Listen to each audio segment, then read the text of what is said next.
श्री स्वामी समर्थ, जय जय स्वामी समर्थ. श्री स्वामी समर्थ, जय जय स्वामी समर्थ. श्री स्वामी समर्थ महाराजांच्या नामस्मरणाने आजच्या व्हिडिओला सुरुवात करूया. शुभ दुपार तुम्हा सगळ्यांना. कसे आहात तुम्ही सगळे? आशा व्यक्त करते स्वस्थ असाल, मस्त असाल, स्वामींच्या सेवेमध्ये रममाण असाल. येत आहे आषाढी एकादशी आणि आषाढी एकादशी या दिवसाचे महत्त्व नव्याने सांगायला नको. भगवान विष्णू आणि माता लक्ष्मी यांना समर्पित हा दिवस. या दिवशी अनेक सेवा आणि उपाय केले जातात. त्यातीलच काही गोष्टी आज आपण बघणार आहोत. लक्षात घ्या, तुम्हाला वर्षभर एकादशीचा उपवास करायला जमत नसेल तर आषाढी एकादशीचा उपवास अवश्य करा. कारण संपूर्ण 12 एकादशीचे पुण्य आषाढी एकादशीला उपवास केल्याने मिळते. मात्र तुम्हाला जर काही आरोग्याबद्दल तक्रारी असतील, जसं की बीपी असेल, थायरॉइड असेल, शुगर असेल किंवा वेगळ्या कारणाने तुम्ही त्रस्त असाल तर उपवास धरू नका. मात्र भाताचे सेवन करू नका आणि कांदा लसूण विरहित जे काही घ्याल सात्विक आहार घ्या. या दिवशी ज्यांना शक्य आहे त्यांनी उपवास नक्की म्हणजे नक्की धरा. आता तुम्हाला सांगितल्याप्रमाणे 24ला संध्याकाळी 6 वाजल्यापासूनच आपल्याला एकादशीचा उपवास धरायचा आहे. तो 26ला सकाळी 8:15 नंतर केव्हाही सोडायचा आहे. हे तुम्हाला कळलं असेल की पारणे समाप्ती ज्याला आपण म्हणतो ती 26 तारखेला सकाळी आहे. 5वा दिवस येत असेल तुम्ही अवश्य एकादशीची पूजा करू शकता, काहीही हरकत नाही. 4था दिवस असेल तर मात्र करू नये आणि कृपया म्हणजे ते आपल्याला थोडक्यात कसं ते दोष लागतात आपल्याला, त्यामुळं करू नये, बाकी काहीच नाही. तुम्ही नामस्मरण करा, घरातल्या लोकांना पूजा करायला लावा, हे तुम्ही अर्थातच करू शकता. नामस्मरणाला कुठलेही बंधन नाहीये. लक्षात घ्या, ध्यानी मनी कुठलेही बाकीचे विचार करण्यापेक्षा मनात जर देवाचे नामस्मरण केले तर त्यातून फायदा काय होतो तर भगवंताच्या सोबत आपण सतत राहतो. या दिवशी आता एकादशीच्या दिवशी तुम्हाला 5 दिवे लावायचे आहेत. ते दिवे कोणते, कसे, त्याचीच सविस्तर माहिती आपण या ठिकाणी घेणार आहोत. एकादशीला संध्याकाळी साधारण 5, 6 किंवा 7, 8 या दरम्यान म्हणजे 5 वाजल्यानंतर हा उपाय आपल्याला करायचा आहे. आता पावसाळा आहे त्यामुळे मी तुम्हाला नाही सांगणार की कोणत्याही मंदिरात वगैरे जाऊन दिवा लावा. मात्र संध्याकाळी दिवाबत्ती करा. म्हणजे एक तुपाचा तेलाची समई जे काही आपलं रोजचं असतं दिवाबत्ती, सकाळची पूजा झाल्यावर संध्याकाळी, आणि आपल्या देवासमोर भगवंतासमोर एक तामण घ्या, स्टीलचं ताट घ्या, काहीही घेऊ शकता. फक्त स्टीलचं ताट हे देवाचं असावं, जेवणातलं वापरलेलं वगैरे नसावं. यामध्ये आपल्याला सर्वप्रथम 5 दिवे तयार करायचे आहेत. 5 दिवे पणती म्हणजे दिवाळीत लावतो ती मातीचे असू शकतात, स्टीलचे असू शकतात, पितळेचे चालतात, कणकेचे चालतात, कोणतेही चालतात. मात्र कणकेचे जर या दिवशी केले तर आवर्जून त्यामध्ये चिमूटभर हळद आपल्याला घालायची आहे. पीठ मळताना घट्ट पीठ मळायचं आणि 5 अगदी छोटे छोटे दिवे करायचे. खूप त्यात तेल मावेल, खूप वेळ प्रज्वलित राहतील असे नाही, तर अगदी छोटे छोटे दिवे आपल्याला तयार करायचे आहेत. त्यामध्ये एक तुपाची वात किंवा 2ची 1 अशी तेलाची वात आपल्याला तयार करायची आहे. म्हणजे दोन वाती एकत्र घालून 1 वात करायची आणि त्याची दिवे तयार करायचे. आणि जर तुमच्याकडे तुपाच्या वाती उपलब्ध असतील तर तुपाची 1 फुलवात लावली तरीही चालते. हे झाल्यानंतर ते दिवे लावून घ्यायचे आहेत, देवासमोर ठेवायचे आहेत. दिवे लावून त्याची पूजा करायची. पूजा कशी करायची? हळदी, कुंकू, अक्षता, 1 फूल, 5 दिव्यामध्ये 1च फूल अर्पण केलं तरीही चालेल.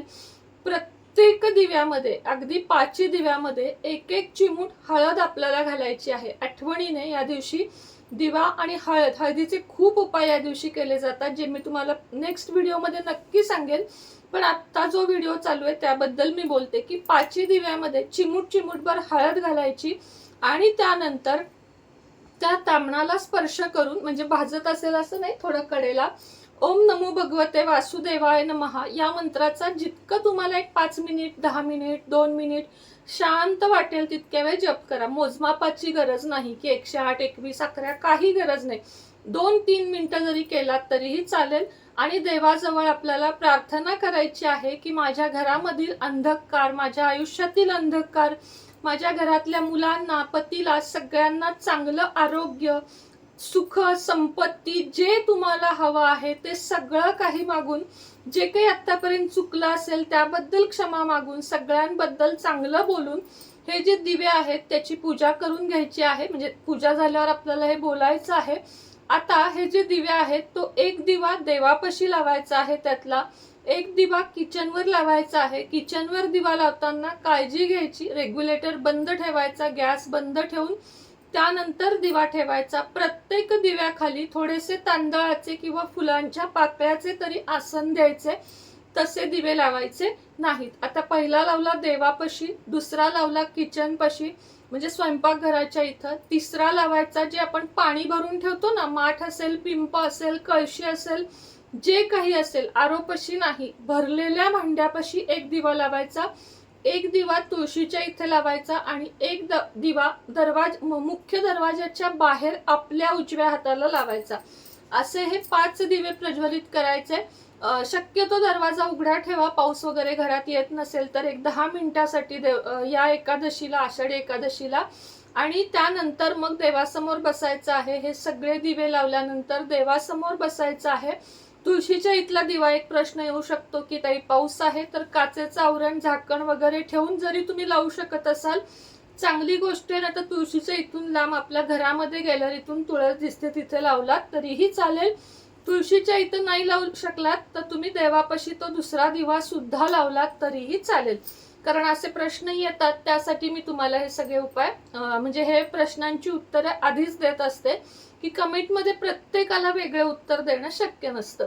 आता हे 5ही दिवे लावून झाल्यानंतर आपल्याला ह्याच्यापाशी बसायचंय, पुन्हा देवापाशी बसायचं आहे.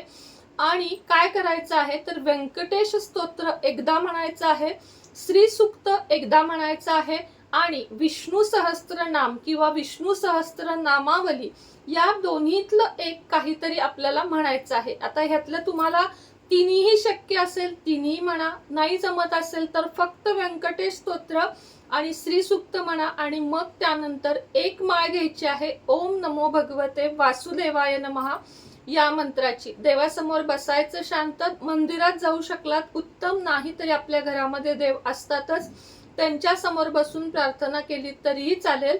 आता जर कणकेचे दिवे लावले असतील तर दुसऱ्या दिवशी त्यातल्या वाती काढून घ्याव्यात, कणकेचे गोळे करावेत आणि ते झाडाखाली पाण्यामध्ये किंवा गाईला घालून टाकावेत. बाकी पितळेचे, स्टीलचे, मातीचे दिवे लावले असतील तर हे नंतर पुन्हा धुवून आपण घरामध्ये वापरू शकतो. त्या ज्या वाती आहेत त्यातल्या त्या कापुरासोबत पूर्ण जाळून टाकायच्या आहेत, त्या इकडे तिकडे किंवा निर्माल्यामध्ये टाकायच्या नाहीयेत. या दिव्यांचा फायदा म्हणजे या दिव्या लावल्याचा फायदा म्हणजे हे दीपदान आहे. आणि दीपदान हे 100 गायांचं दान केल्याचं आणि 100 व्यक्तींना जेवण घातल्याचं म्हणजे महाप्रसाद दिल्याचं पुण्य आपल्याला लाभतं. आत्ताच्या महागाईच्या काळात आपण फारसं दान करू शकत नाही बघा, खूप इच्छा असूनही आपण असं खूप जास्त दान करू शकत नाही, थोडंफार करतो आपण. म्हणून या दीपदानाला महत्व आहे की दीपदान विना खर्ची आणि चांगले दान मानले जाते. ज्याला काही बाकीचं जमत नाही त्यांनी ठराविक सणावारांना जेव्हा मी दीपदान सांगत असते तेव्हा अगदी नक्की करावं. या दिवशी ज्यांना कुणाला विठ्ठल रुक्माईची अष्टधातूची भरीव चांगली मूर्ती पाहिजे आहे त्या दिवशी यांनी बुकिंग आहे, 10-15 तरी बुकिंग आहेत. ज्यांना अजून हव्या आहेत त्यांनी करा. या दिवशी मी तुम्हाला त्या अभिमंत्रित करून देईन. कुठल्याही देवी देवतांच्या जरी मूर्ती तुम्हाला पाहिजे असतील तरीही तुम्ही संपर्क साधू शकता.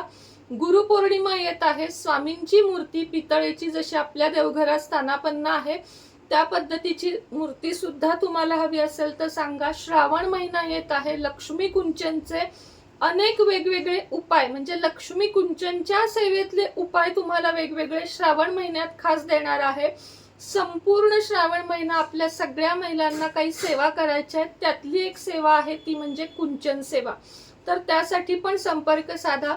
ज्यांना अघोर लक्ष्मी सिद्धी मंत्र हवा आहे त्यांनी सुद्धा, आता कशासाठी आहे, कर्जमुक्ती आहे, कोर्ट कचेरीतून सुटका यासाठी आहे, शत्रुविनाश आहे, वशीकरण आहे, लक्ष्मी प्राप्ती आहे, या सगळ्यासाठीचा जर एक खास मंत्र तुम्हाला सिद्ध मंत्र आणि जपमाळ पाहिजे असेल तरीही तुम्ही संपर्क करू शकता. श्रावण महिना एकदम जवळ येत आहे.